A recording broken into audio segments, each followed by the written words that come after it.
didn't ask for testimonies today. Kind of an intentional thing that I wanted to do today. I wanted to talk to you a little bit first. So if you've got your Bibles, we're going to do a little review thing. You want to turn to Revelation chapter 19. There's a verse there that is one of the core verses for who we are in this house and what we are about. And most of you have heard me talk about this. A lot of what we are experiencing now is a result of something that happened about 10 years ago, actually 10 years ago this month. I was introduced to Bill Johnson and connected with Global Legacy, and things started happening due to a relationship that I had with a guy named Lonnie Shields. And next month will be 10 years since I went out to Redding for the first time. And it's been a good thing for me. I think it's been a good thing for us. And I'm gonna try to make sure that we catch up, because not everybody's been here 10 years. So there are some things that I think we should catch up. But in Revelation chapter 19, verse 9, it reads, "And he said to me, 'Write, blessed are those who are called to the marriage supper of the Lamb.' And he said to me, 'These are the true sayings of God.' And I fell at his feet to worship him. But he said to me, 'See that you do not do that. I am your fellow servant and of your brethren who have the testimony of Jesus. Worship God, for the testimony of Jesus is the spirit of prophecy.'" Did you realize that testimony is worship? I know sometimes we have this way of categorizing everything in our lives as Christians, but your testimony is part of your worship. That's what this scripture is helping to indicate. Just a reminder, because we've been talking about this off and on, music is not worship. It's a vehicle for worship. This is yes. I love music. I've been leading worship for 42 years. I was a worship leader in a church 42 years ago right now. At 16 years old, I was the worship leader. It was because I could play a guitar and sing, and they didn't have anybody else. And then they got a piano player, and we started to do more. But I was the worship leader. I actually started leading worship even before that with a small group of Jesus freaks, and we would sit around in shelter houses and strum on guitars. Sometimes I wasn't the only one, and we just loved Jesus, and we sang things that, were very repetitive because we didn't have any screens to look at the words, and we didn't have any books, and we were somewhat in rebellion to hymns, which are now back, by the way. In case you don't realize that, you've been singing a lot of hymns now, because a hymn is not an old song. A hymn is a structure, and the structure of a hymn is verses with a chorus. So that's a hymn. How many remember a time when Christians just sang choruses only, though? Like you just sang the same chorus 15 times, and then you picked up another chorus and sang it 15 times, and we didn't have hardly any verses, and it was just choruses. And that was a style, and then there was, there have been different times of that. How many remember the time when everything had to be Jewish to really be worship? Lay, lay, lay, lay, lay, lay, lay, lay. Yeah, if we didn't sound like Jews, we weren't worshiping. We use music to help us worship, and I love music. I'm a music guy. But worship isn't limited to, nor should it ever be limited to, the time when you have music. I love the story I heard, and it's interesting that Bethel is doing a series right now on worship. Pastor Bill spoke 2 weeks ago, and then Eric did a thing with Brian and Jen, excuse me. Yeah, I said that wrong. Brian and Jen last week, because Eric and Candace are, anyway, some of you know and some of you don't. Doesn't matter. Brian and Jen Johnson were up, and Jen tells this amazing story. I love this story. She's in Tennessee, and they were at a church down in Tennessee where they were doing a conference with Bill, and she's got little kids at the time, really little kids, and she's losing her marbles, and some of you ladies can relate to what it's like to have a bunch of little kids, and you're trying to do something, and so she's in the back seat, and she says out loud, "Okay, Mommy hat off, worship hat on. And Bill kind of leans back and he says, you know what the problem is? You should never have taken the worship hat off. Yeah, snap. She's like, yeah, that's true. And she was talking last Sunday, in fact, about, how changing a diaper can be part of worship. You can worship and make that part of it. So worship's a big deal.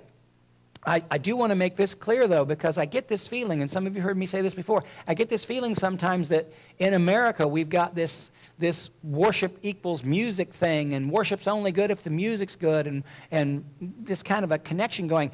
Interesting, the word worship in the New Testament appears 69 times in your New King James Version, and not once is it associated with music in any way, shape, or form. Wow. So what I want to do by that is not rebuke us for being so oriented toward music and worship. Thank God we have earphones and they connect to our telephones, which are in our pockets, and we can listen to great stuff all week long if we want to. That's awesome. But if you only worship like that, you're only getting part of worship. What if we expand our worship? What if our worship becomes something that can happen in more ways than just one, and we become these worshiping people who are full of worship everywhere we go, and people recognize that worship? And let me just say this. People do recognize if you're a worshipful person. I'm actually going to be talking about the testimony today, but just let me say this too. Let me get this right. I'm going to say this just right. Your repetition becomes your reputation. Your repetition becomes your reputation. So if you are a worshipful person who shares your testimony, and you're the kind of person who brings life into a room, and you're full of life and you're full of good, and your focus is on, wow, what can I do to bring these people into a connection with God, that repetition will be known. But trust me, you have a testimony. It's your repetition, and it's already become your reputation. And I'm not saying that to make you feel bad. I'm saying it to make you think. What would my reputation be?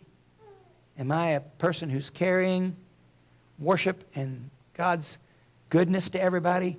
Or am I that person who stands over there, barely gets his job done on the assembly line and complains all the time? Or I'm that person who they never know whether they're going to get their head bit off, or I'm going to tell them Jesus loves them. You already have a testimony. The word in the original language is proskuneo. The interesting thing about this is it actually, the pro part, we're used to the Greek word, the Greek beginning professional. It has to do with something that you attain to. But this second part of the word actually goes all the way back to the idea of a dog. It's part of the word that has to do with dog. And I figured out, I wish I had thought to get a video of this, but Lisa even mentioned it yesterday. She called me, and she says, the dog is laying on the floor, looking at the back door. That's my dog, Pigsy. She's laying on the floor, looking at the back door, watching for you. Now, she does this. She does this for her mom, too. That's her mom. I'm her dad. She's a human dog. How many of you got a human dog at your house? Yeah, some of you got human dogs. We got a human dog, and she watches for us.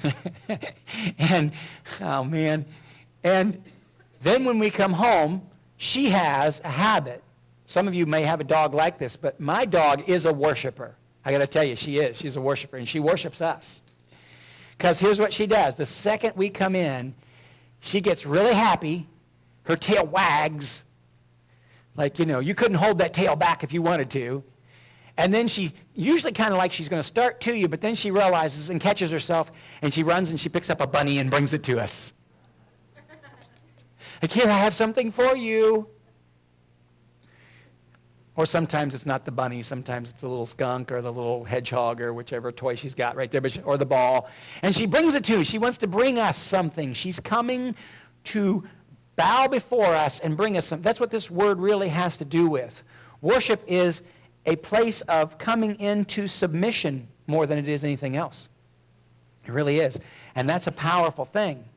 And this word proskuneo is also translated differently in a couple of places. It's mainly the main word for worship. And it even is used in the Septuagint, which is the Greek translation of the Old Testament, and it's used there. But this idea is, because what they did was when you came into the presence of someone great, you bowed. And depending on how great they were and how great you probably weren't, you had to get really low with some of them, and, that shouldn't be forced on anybody. But when you bow in reverence and recognition, when you come bringing something, that is worship. That's why worship can take on so many different things. And today, I wanted to specifically look at worship and the testimony. I don't want to encourage anybody to not worship with music. I don't want to encourage anybody to avoid worshiping any other way as though this way is better than that way. What I want to do is I want to turn my whole life, and your whole life into something that is worship all the time. Like, what if you could just worship all the time? Maybe you could even learn to worship in your sleep. Chris Volaton has told about times when he's been with Bill and they were someplace and they were sharing a room and Bill would be over there in his sleep worshiping. Do you want to become that kind of person? You just like worship all the time. Everything is just you wagging your tail and bringing it to God. Yeah? Yeah, me too. Another thing in this passage, before we get too far away from it, is that the testimony releases the spirit of prophecy. And anybody remember what prophecy is? What's prophecy? We've said it a lot of times. There we go. Edification, exhortation, and comfort. Yeah. Edification, exhortation, and comfort. It builds up, it stirs up, it cheers up other people who hear it. A good testimony is a testimony that builds somebody else up. If your testimony, by the way, there is negative testimony. You know that, right? Like, yeah, I can tell you about them. I'm going to testify. They're bums. That's not the spirit of prophecy. The testimony of Jesus, the testimony of what Jesus is doing, the testimony of what Holy Spirit is doing is the spirit, let's start again. The testimony of Jesus is the spirit of prophecy. It's the edification, exhortation, and comfort. Awesome. So, when you share your testimony with others, something amazing happens to them when it's that testimony that Jesus has given you. Well, I don't have much of a testimony. We're going to get to that. So, because the testimony of Jesus is the spirit of prophecy, I want you to flip to Psalm 119. Some of you remember, I've launched off into this psalm before. This psalm is so amazing. It's the biggest psalm in the Bible, the biggest chapter in the Bible. There's a whole lot of verses. I should have looked that up again. It's like, I don't know, 160, 170, 180. Somebody will look it up now and correct me. Thank you. You're welcome. Chime right in.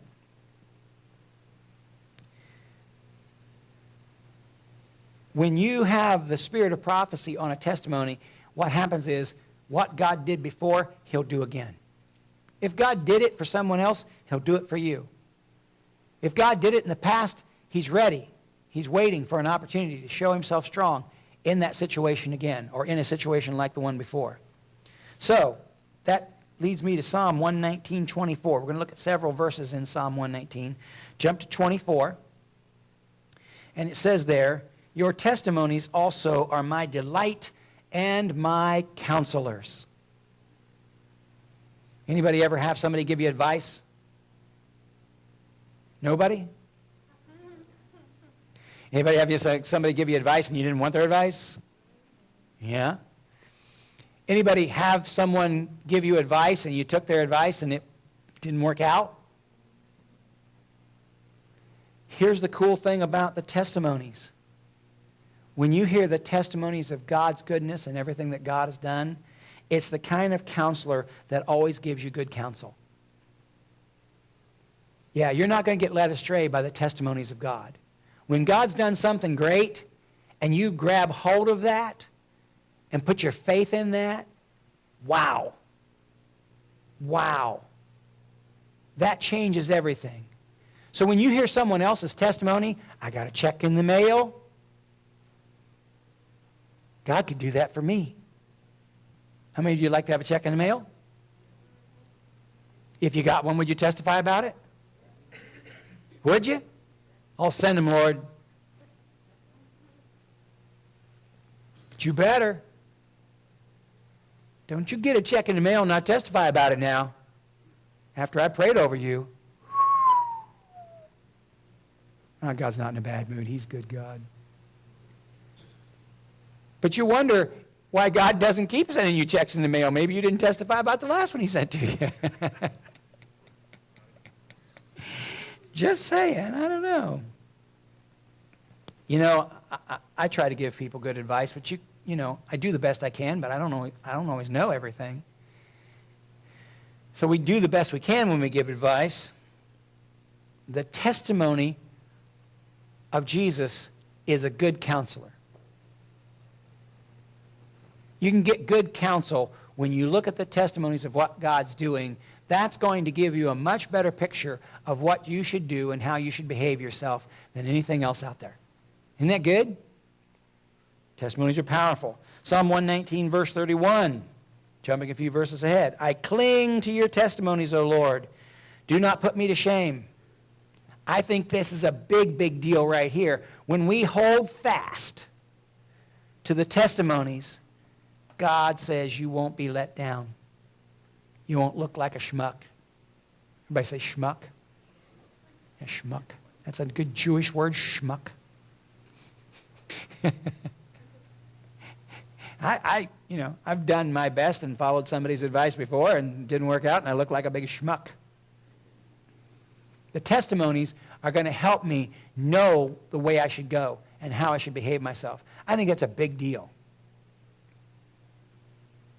I don't want to be put to shame. Psalm 119, verse 36. Incline my heart to your testimonies and not to covetousness. I looked at this and I went, wow, that's cool. Do you understand the base of covetousness? Do you know why people covet? You want what others have because you don't recognize what you have. They like to say out of Reading sometimes, if you knew who God created you to be, you'd never want to be anybody else. If you really fully understood who God created you to be, you would never want to be anybody else. If you fully understand God's mission in your life and his purpose in your life, you don't want to fulfill any other purpose because you have this purpose given to you by God. Not a small thing. God didn't relegate you to a lesser thing and someone else to a better thing. He is crazy about you. He has given you something great to do. You don't want to be anybody but you. And your testimony is powerful. When you remember what God has done for you and you keep it in front of you, you stay aware of it, then that testimony turns your heart from wanting more into a heart of thanksgiving. When I see what God has done for me, I can't help but be thankful. When I see what I don't have, and when I'm not remembering all the things that he's done for me, when I don't have my testimony before my own eyes saying, look what the Lord has done, it's really easy to look at somebody else and think, I wish God would have done that for me.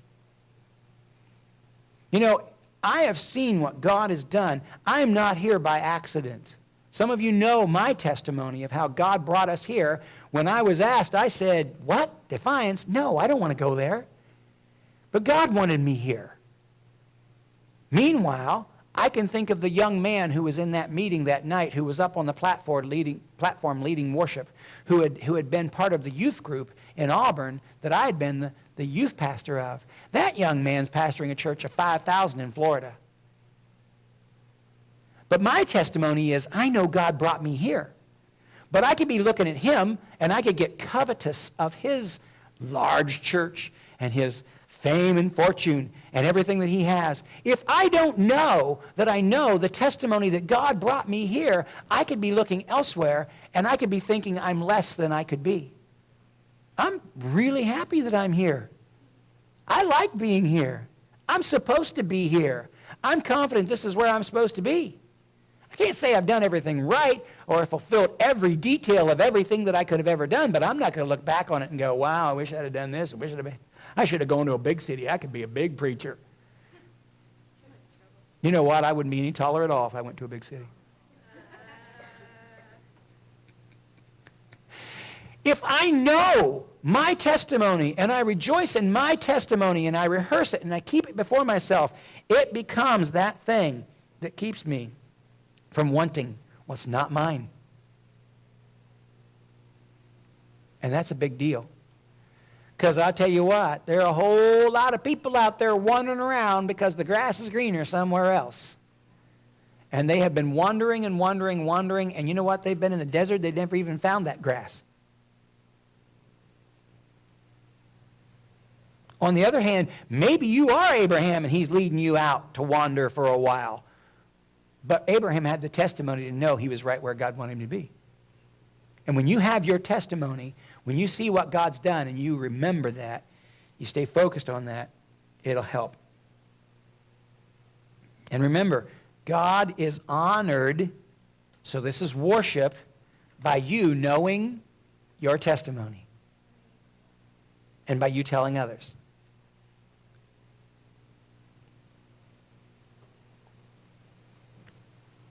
Psalm 119 verse 46 says, I will speak of your testimonies also before kings and will not be ashamed. Your testimony opens doors of favor for you with people in power. If you keep your testimony before you, not only does it honor God, but it opens up doors. When people, again, know your repetition and it becomes your reputation, then doors will open for you. And when someone, I can just give a good example of that. I don't know where he slipped off to, but since he's not in the room, I'll just tell on him. Mitch Snyder. Some of you remember his testimony. I had him come up a while back and give it again. He's working, goes in one day, finds out he's history. He's gone. He no longer has a job. But you know what? His repetition had become his reputation. And 2 weeks went by, and he's back working because he had a reputation that got the attention of some administrators in another hospital, and bang! His testimony was good. His testimony was solid, and it gave him favor with others. Yeah. See, you lose favor with yourself if you don't look at your own testimony over and over and over again. Like if I don't keep reminding myself of what God has done, I can get really disgruntled. But when I remind myself of what God has done, then I know I'm on the path that he wants me to be on. Or if I'm not on that path, but I remember what he's told me, I start getting myself back to that path where he said I should be. That's where I've got to go, where he said I should be. There isn't a better path for me. There isn't a better choice for me. I could be a multi-millionaire and be miserable because I wasn't where God wanted me to be. Psalm 119:95. The wicked wait for me to destroy me, but I will consider your testimonies. I just see a breakthrough in this verse because I believe your testimony is the key to overcoming fear. Fear, one of the things that is a definition of fear is the awareness of danger. And sometimes we're aware that there's danger around the corner. There's danger where I work because somebody's got it out for me. There's danger where I've got to go because somebody's waiting there for me. There's danger. Maybe they're not going to kill me, but they're going to try to make me miserable. They're going to try to make my life less than it ought to be. Right?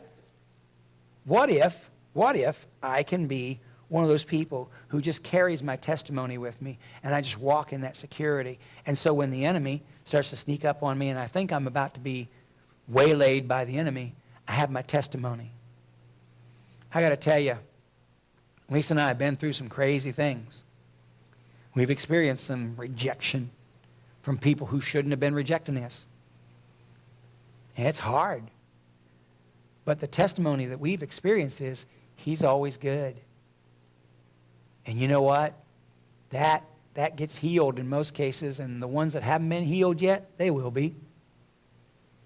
And we're healed. I walk in wholeness because I see the path that God has had me on, and that's my testimony, right along, just going where he wants me to go, doing what he wants me to do. Thinking about what God has done in the testimony overwhelms the fear that is trying to get to me. Psalm 119:99. Are you guys getting anything out of this? Is this all right? Am I putting you to sleep? All right, hang in there. It's just good. Psalm 119, verse 99 says, I have more understanding than all my teachers, for your testimonies are my meditation. There you go. David's better than anybody. No, that's not what he meant. My teachers are a bunch of dummies. I'm way smarter than them. No, that's not what he meant. What he meant was, at least I think what he meant was, he was recognizing how powerful the testimony is in giving specific understanding to the individual. My testimony helps me understand things in the way that nothing else can. And your testimony helps me understand and see the workings of God in a way that, you can give me good advice all day long. We were talking about that earlier. But when I see what God has done and I look at that situation and I see God turn that around for others' good and I see him turn it around for my good, it gives me a level of understanding that I can hear teaching all day. But it's a living, actual situation that I saw. And it goes from here in my head down into my heart, and I suddenly believe it at a level that I could never have believed it if someone just tried to teach me a principle. Does that make sense? The testimony is so amazing. So I need to meditate. What does that mean? One of the words for meditation in the Old Testament is chew the cud. Have you ever seen an old cow do that? Keep chewing it till it's really nice and chewed up good. That's how you get milk, ladies and gentlemen. Got to have some good cud.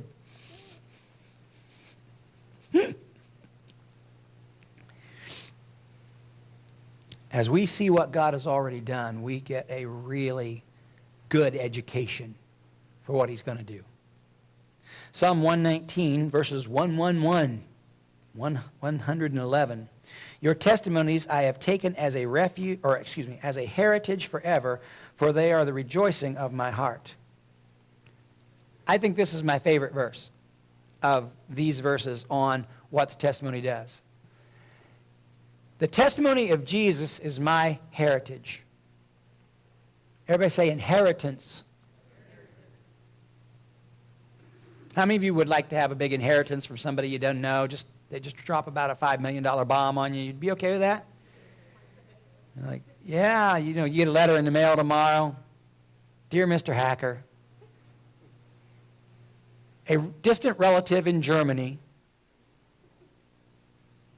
the man who owned the brewery, Hacker Brau Superior. There is a brewery in Germany. They do have Hacker Brau Superior. I've seen a bottle. Hacker Brau. Anyway, he didn't have any children, and so he's left everything to you. Woohoo! I like inheritance. That kind of inheritance would be okay with me. Do you realize that the testimony of God and the testimonies of others are part of your inheritance to know who you are and how he's leading your life and what he wants to do for you? The testimony of Jesus is so powerful in your life. That is so cool. If I would just recognize your testimony as valuable and I would value it, it could become my testimony. Right? Think about it. If I value your testimony and I value what God is doing for you and I see how he's done that for you, I inherit that. Comes to me. Becomes part of my possession. Becomes part of the possibility for my life.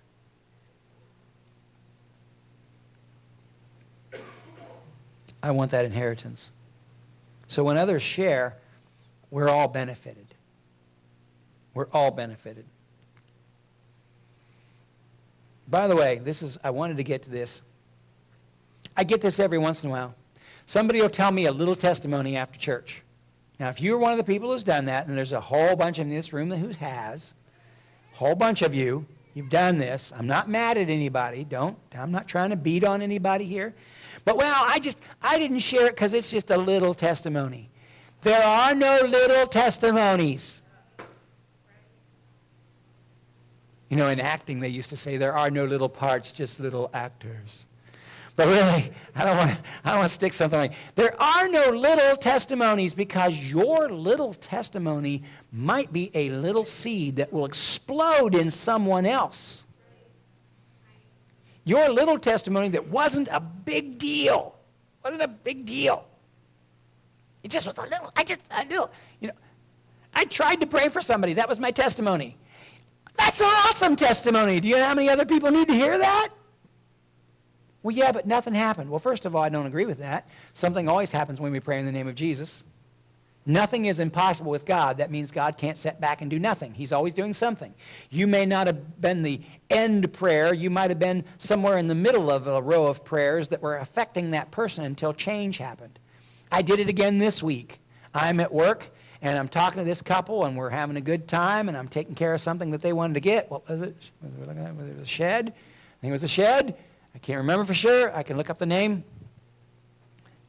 And the wife was having, she was walking real slow, and she said, it's because of my braces. And you couldn't see them, but underneath her pants were braces.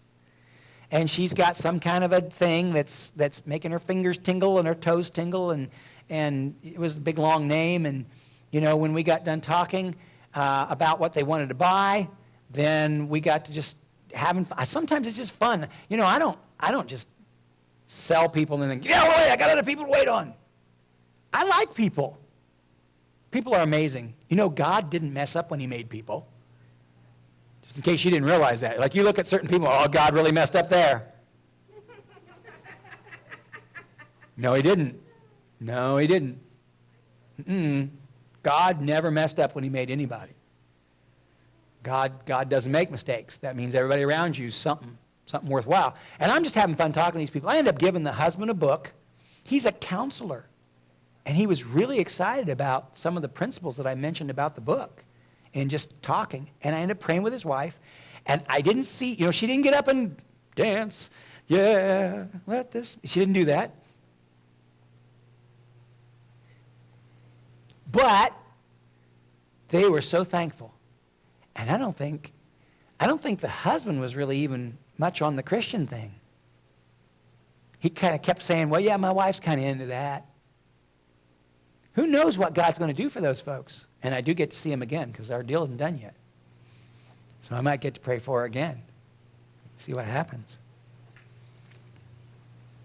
That's your heritage. You can do that too. And there are no little, oh, well, that was a little testimony. Well, you got to pray with them. Big deal. Now, if she'd have got up and thrown her things off and said, I'm healed, and he'd have hit the floor and wept and cried, God is real. Oh, now that's a testimony right there. But what you did, no, that's not a testimony, Pastor Tim. That's just you flailing away in the dark. See, sometimes we get that. That's a lie the enemy whispers in our ear. Like what I did wasn't important. No. That's a good testimony right there. Y'all should try that. Try this at home. Don't be afraid. Now, let me just say something. I wasn't going to go here, but I'm going to go here now. Is that okay? I'll just go here. I'm going.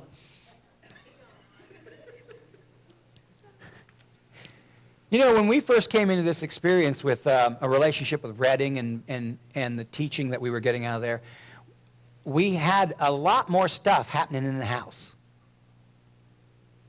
Just going to say it. We had a lot more people flopping on the floor and things happening in the house. We did. And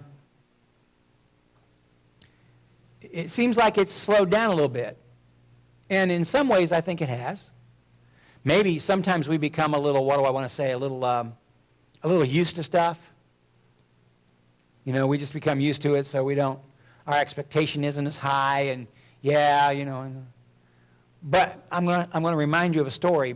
They talk about the story of the roadrunner out at Redding, because there was a roadrunner that kept coming to the door, and it would stand outside the door during worship time. The roadrunner would worship with him. He'd beat his little feet, and he'd just stand outside the door and do this stuff outside the door. He was just having a good time. He was part of the thing. And they would see him. Sometimes he would show up with a lizard. I don't know what that spiritually means, but he'd have a lizard hanging out of his mouth. And so they had this little roadrunner, and he would come. And one day, the roadrunner got inside the building. And he was with one of the people, and the guy was actually sitting in the middle of this one room. I know exactly which room it was. And he's sitting in there. He's supposed to be vacuuming, but he and the roadrunner, he's just worshiping the Lord, and the roadrunner's right there, just right in front of him. They're sitting there together. And he gets up to do some more work, and he comes back to the middle of the room and sits down again and worships for a while, and the roadrunner comes right over and worships with him. And he was just having a good time with this roadrunner, and then he needed to get up and do something, so he went out, and the roadrunner followed him, and he went out into the hallway, and about that time, somebody across the hall slammed the door real hard, and it startled the roadrunner, and the roadrunner flew down the hallway into the windows, and it died. And so this young man went and got Bill, and Bill said, "Take me to him. I'm going to raise him from the dead." And they prayed for the roadrunner, but it didn't raise from the dead. But Bill went back to his office, and he was talking to the Lord about this, and the Lord said, I just want you to be aware. I just want you to be aware that what you have here, if it can't get outside and go out there, it'll die here. What the Lord spoke to him.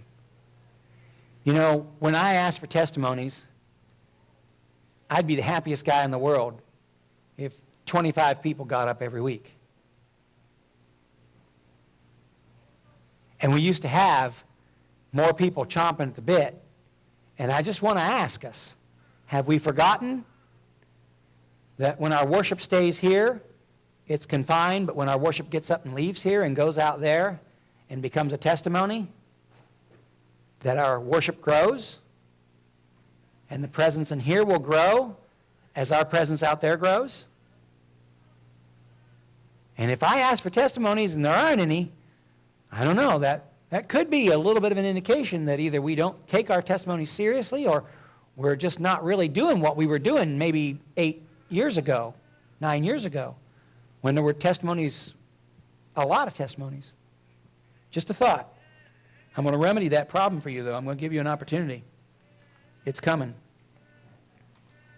You don't have a little testimony. Your testimony might be the very key for someone who says, if they can do that, I can do that. You might pray for someone and not see something happen, but get up and we celebrate with you that you took boldness and prayed. It might put boldness into somebody else who will go out there and they'll pray for somebody, and suddenly something big will happen. Or they may even run into the person you prayed for, not knowing that's the person you prayed for, and pray for them too. And they may be part 2 of the 2-part act that needs to happen. One more. Psalm 119, verse 144. The righteousness of your testimonies is everlasting. Give me understanding, and I shall live. I don't think this is, I will survive. I think this is a quality of life kind of live. The more I get it, the more I understand the importance of the testimony, the more it will bring life to me, and it's everlasting. It's like the Energizer Bunny. It keeps going and going and going and going. Your testimony could get some legs. It could keep going. It could be very, very powerful.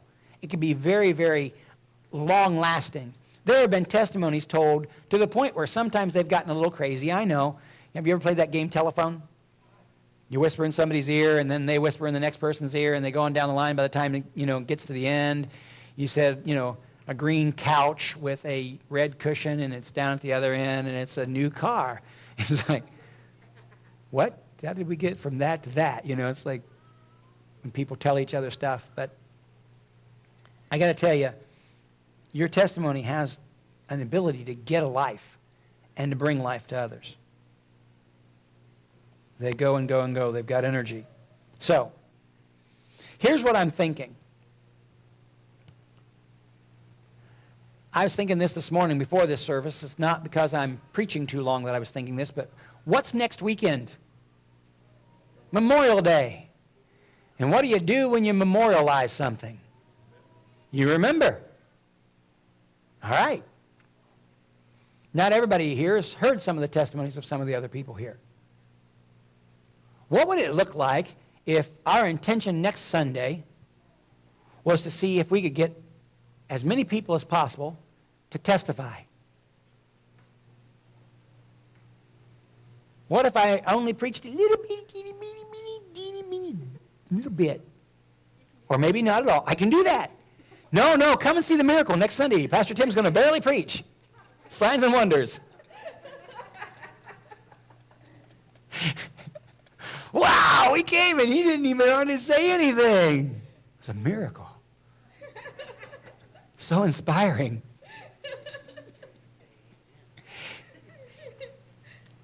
What if next week we planned to have testimonies?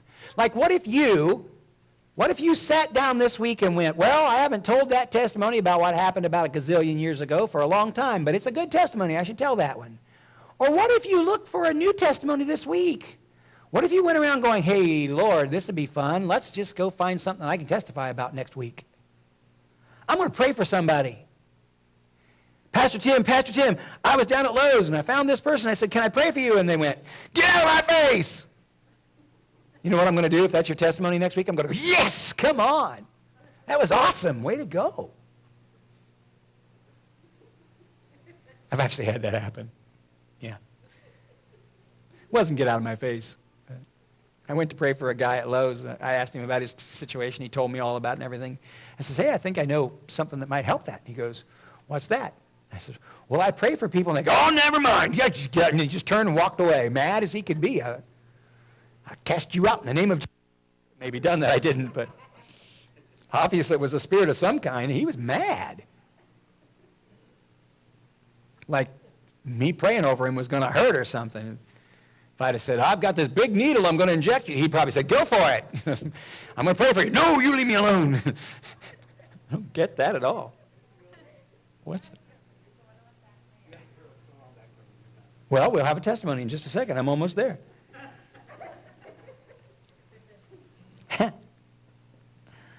So next week we're going to do testimonies. And I'm going to just give you a couple of quick instructions. We'll probably go over these again next week, but then I'm going to have Mark come and tell us what's going on, because it's 10 till, so we got a few minutes yet before they're supposed to be done. Although, are they going to be done today, or are they just going to have revival all day? Anyway, we'll ask in a second. We like to say, when it comes to a testimony, we like to use the little acronym BEEP, B-E-E-P, brief, encouraging, edifying, and positive. We used to say powerful, but that made people think that their little testimony wasn't big. Your little testimony could be the biggest testimony of the day. Never forget that. Your little testimony could be the spark that ignites somebody to go try something that they wouldn't have tried otherwise. Your little testimony could be more important than the guy that gets up and says, I raised someone from the dead. Because you might release something in somebody and he becomes a person who raises hundreds from the dead. So, brief, encouraging, edifying, and positive. I want to say positive because some testimonies seem like they're not spectacular, but they are important. Spectacular isn't the only thing that defines what God is doing. If that was the case, then Elijah would have heard God in the earthquake or in the wind or in the fire, but he heard God in the still small voice. That was where God really spoke. So that's important to understand. 1 Kings 19 if you want to read about it. Speaking of wind, don't preach. If you want to preach, let me know, and we will work on a time and place for that. I like people preaching. I let other people preach all the time. So, yeah, if you want to preach, let me know.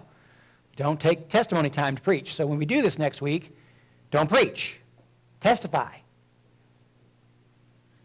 Now some of you are thinking, I'm not going to testify. I'm too afraid to get in front of people. The thing that the enemy fears of you is the fear that he'll put on you. So if you're afraid to get up and give your testimony, it's because your testimony is important, and the enemy is really worried about what will happen if you do that. And you're either going to help the enemy out and cooperate with his operating system, or you're just going to go ahead and take advantage and say, I know it makes me a little nervous, but I'm going to stand up and I'm going to overcome in the name of Jesus, and I'm going to share my testimony, big or small. Your testimony is important. Be honoring when you give a testimony. Your testimony shouldn't slam anyone but the devil. Be honoring. Be worshipful. That's where we started today. Be worshipful. The goal is to demonstrate the greatness of God. So that being said, if we have no glory, then we have no glory to give to God. There's nothing wrong with you getting up and saying, this is what happened. If you're worried that, well, I prayed for someone and they got healed, I don't want to get any glory for that. Well, I want you to get a little glory for that so you can give that glory to God. You got no glory to give to God if you didn't do it. Like if you stood back and said, well, I wish I'd have prayed for that person, but I didn't. Well, that really glorified God a lot right there. Not. So there's nothing wrong with you looking good as a result of something God has done. He's big enough. He's not worried about you getting a little glory. Like you're going to hog it all up and God's going to be like, where's my glory? Where's my glory? We want to celebrate your victories with you. We want to celebrate your breakthroughs with you. We want to celebrate so we can all glorify to God together with you. So, next Sunday, write it out if you need to. Put something down. I'm not going to make everybody do it, although if everybody could, like, if there's 75 to 100 adults who are ready to get up and give a testimony, and we run them through pretty quick, we could almost do everybody. And how many know that would not hurt a bit? Like, that'd be great if everybody gave a testimony.